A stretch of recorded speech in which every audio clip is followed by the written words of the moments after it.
Hey everyone, welcome to Home Therapy. It's your host, Anita Yokota. This is the podcast where we break free from our negative thoughts about our home and ourselves. As a licensed therapist and interior designer, I'm committed to bring you raw, relatable, and revealing home therapy sessions to help renovate the real in all of us.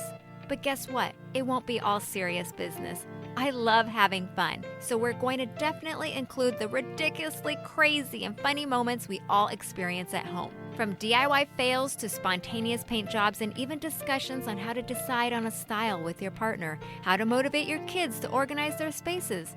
Sound familiar? I get it. Even as a designer, I'm right here with you, navigating through these challenges and sharing the journey. New episodes drop every Tuesday, so get comfy, sink into your couch, because this is the place to get your home therapy, one session at a time with me, Anita Yokota. Hi, it's Anita Yokota. Today we are going to discuss the do's and don'ts of designing summer outdoor living spaces. The goal of this episode is to inspire and motivate you to get outside and use interior design principles to create that inviting, wellness-focused environment we all need. I don't know about you, but oftentimes I look outside through my kitchen window. That was a must when we were looking for this house. I wanted a kitchen window that faced the backyard, so when my kids were playing, I could cook and clean and still keep an eye on them. Now, it's not used as often as we used to, and it makes me a little sad. I love to go outside and play fetch with the dogs a little bit. Of course, I have to do the dreaded poop cleaning. I mean, we have 2 dogs. My kids promised they would clean up the poop, but guess who ends up cleaning up the poop? Me. In any case, I've been itching to revamp our backyard space. Of course, I have high expectations. So I have all these Arch Digest design ideas for my backyard. But we have a kid going to college, so we're on a budget. I thought, you know what? I'm going to share the essential do's and don'ts of designing a summer spot. But before we do that, I wanted to emphasize a little bit of why we want to spend time in our well-designed outdoor spaces and why it's so important. Outdoor environments offer numerous benefits for our mental, physical, and social well-being. First, the mental health benefits. Research has shown that spending time in nature can significantly reduce stress and anxiety.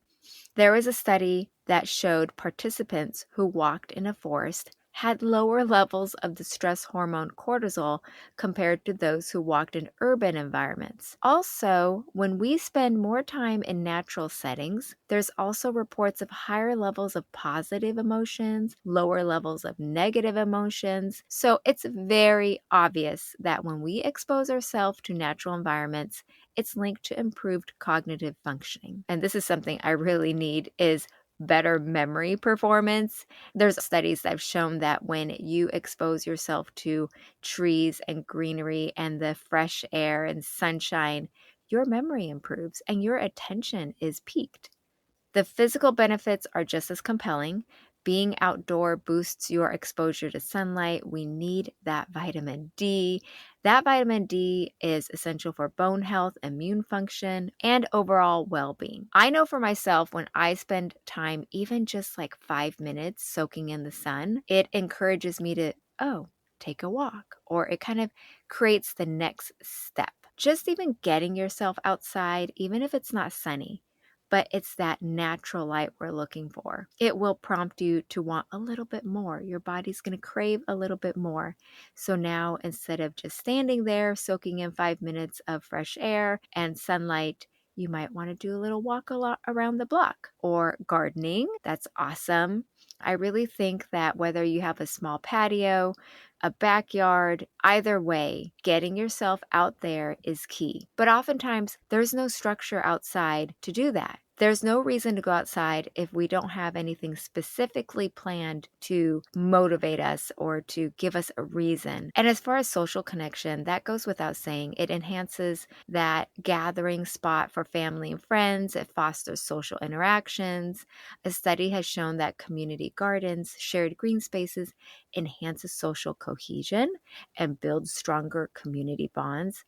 I know for me and my family, I've wanted us to go outside more just to have a al fresco dinner in the summer. I really love the idea of just shooting the breeze. Now we're going to dig deep. The do's of outdoor living spaces. And this is not only coming from me as a designer, but also just a person who lives with a standard backyard in a cookie cutter home, and just my experience through trial and error of what works. Obviously, implement natural elements like plants and greenery. Travis and I have our infamous DIY wood walls. That was our first DIY project ever together. It's still up there. And we have planters that we nailed onto the wall board. And it's like a living wall, but it's outside. You can also create this inside as well. And it's fantastic for improving mental health, reducing stress. When I look outside, I'm not looking at the stucco walls, but I'm looking at something green, something pretty. I add seasonal flowers. All of these things really gets my mind going. Like, oh, I really need to get out there and pull out some of the weeds or things that's grown in the planters, or the seasons have changed and I'm like, what is the next flower or plant I want to put in there? One thing I do want to do, which I haven't, but I highly recommend you think about, is some kind of water feature. Even with a small wall, I've found some really cool options on Amazon. It doesn't have to be those Tuscan water fountains that you see in those beautiful gardens. It can be something very simple. And these days, there's just so many different options for hookups and things. So I would encourage you to look into that. Do create comfortable seating areas. Comfortable seating, whether you're inside or outside, is imperative to inviting you to come back to that space. Ergonomic furniture can prevent strain and discomfort, supporting good posture. I don't know if you've noticed this, but a lot of times the outdoor furniture seating is either super loungy or the seating is very narrow and it feels like you're at the doctor's office. I recommend seating. My magic number is always 27 inches. It may not be exactly 27, but approximately around 27 inches for my height. I'm 5'2". It feels really loungy, but it's not super loungy where you're just feeling like it's a bed. Although I've seen those oversized round lounge chairs, whether it's inside or outside, and they're fantastic. It's a great spot to bring a book, read a little, and take a nap. I'm all for taking a nap. Having different arrangements for lounging, dining, or reading can really enhance the functionality and enjoyment of your space.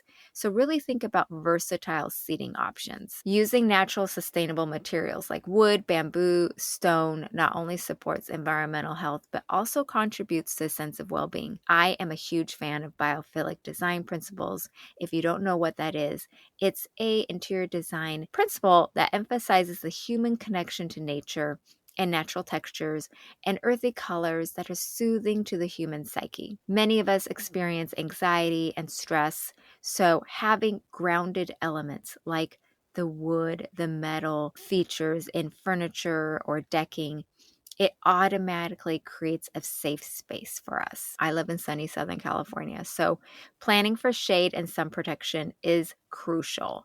But even if you don't live in a place that has a lot of sun, it's great to provide some shade just for a different spot to do an activity in. Or maybe it's a place that you could go out, even if it's sprinkling, but you want to experience that fresh air. Structures like pergolas, umbrellas, or shade sails ensure comfort and protection against harmful UV rays. Using UV protective materials and balancing sun and shade areas helps protect your skin.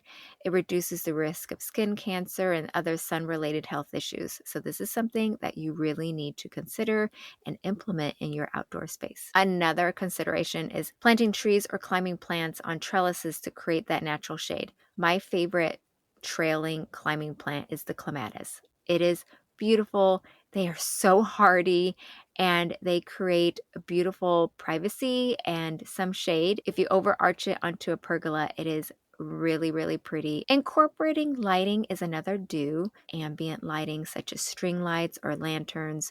We added that just in a little corner of our backyard. We couldn't go from end to end. And so it still created a cozy little atmosphere. It extends the usability of outdoor spaces into the evening. I remember we had a few birthday get-togethers with my mom friends, and it was just so magical. Proper lighting can improve mood and enhance the aesthetic appeal of spaces, ensuring your pathways have functional lighting, highlighting activity areas. First of all, it prevents accidents. You don't want anyone tripping, and it makes the space more accessible. These days with solar-powered lights, it's so eco-friendly. I really love that option. Now moving on to some of the don'ts that I've personally learned to avoid when designing your outdoor living space. This is from personal experience as well. First of all, don't overcrowd your space.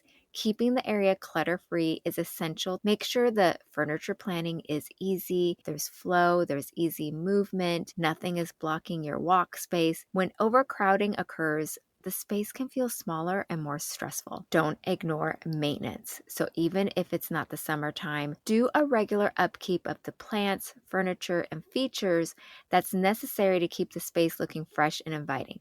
Let me tell you, this is really important. I am very visual, and when I see my outdoor space through my kitchen window very drab, I see the planters with dead plants in it, or there's total dust and dirt on the outdoor dining table, I get a little depressed. Like it just feels so drab and depressing. And in the winter, that's the last thing you want to feel. In the summer, you want things looking easy and fresh. You want your summer spot to be very accessible at any moment's notice. If you haven't noticed, most of our reasons of not going outside is because, oh, there's no seating. Oh, it's too dirty. Oh, it's just too dusty. I can't deal with that right now. I can't go outside. And be realistic with your expectations. If you're not a plant person, then pick plants that are suited to your climate, first of all, and then require minimal care. As far as furniture, same thing. Pick outdoor furniture that is easy to clean. If you know you're just not apt to go out often to maintain it, just be realistic. And this one is a no-brainer, but don't skimp on comfort.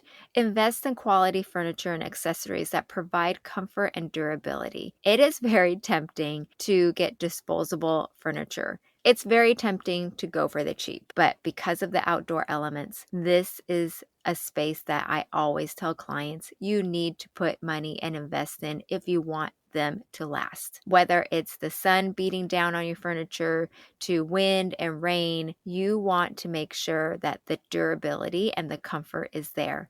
Otherwise, what's the point? And of course, designing the space as far as adding color and texture, all the things like cozy blankets, cushions, decor, that enhances comfort. So don't forget to reflect your style through those things. For the most of us, our backyard spaces can be pretty small, whether it's just a small balcony to maybe it's just a window ledge or a cookie cutter backyard that's backed up to other houses. We don't want to forget about privacy.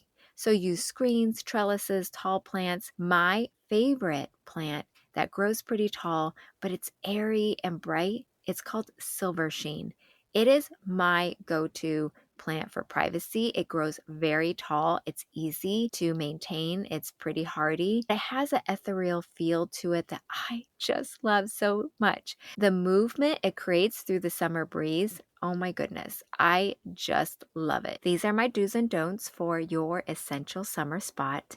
I am hoping that you take one or all of these ideas and incorporate it somehow to your outdoor space.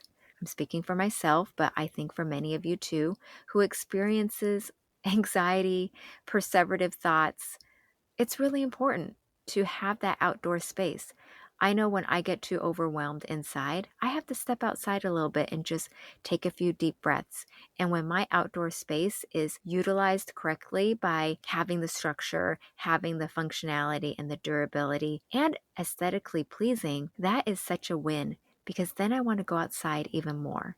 So if there's anything that you take away from today's episode is finding your core desire. If you have my book, Home Therapy, you'll know what that is. But essentially, it's finding that intention, that purpose for that space to get you and your family outside. For me, it's all about family connection and enjoying our wellness together. I am going to definitely think of some ways that I talked about today to implement and refresh my backyard space and I hope you do the same.